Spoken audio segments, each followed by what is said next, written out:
തിരുവോണം അശ്വതി വിവാഹം പറ്റുമോ എന്ന് ചോദിച്ചേക്കുന്നത്.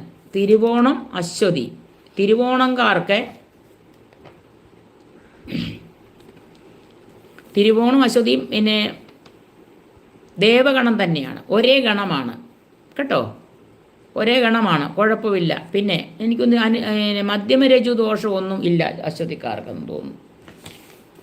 നോക്കട്ടുണ്ടോന്നേ. ഇല്ല, അശ്വതിക്കാർക്ക് അതൊന്നും ഇല്ല.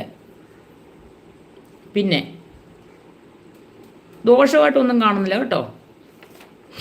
ഞാൻ അതാ നോക്കിയത്. പിന്നെ നമുക്ക് എപ്പോഴും നമ്മൾ ഗ്രഹനില എടുത്തു വെച്ച് നോക്കണം, നോക്കിയാലേ പൂർണ്ണമായിട്ടും കാര്യങ്ങൾ അറിയാൻ പറ്റത്തുള്ളൂ.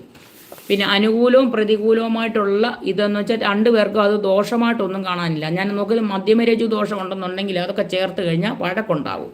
അതാണ് ഞാൻ നോക്കിയത്. അത് കുഴപ്പമില്ല. പിന്നെ ഒരേ ഗണമാണ്, ഗണം ഒന്നായാലും ഗുണം 10 പറയുന്നത്. ദേവഗണമാണ്, ദേവനും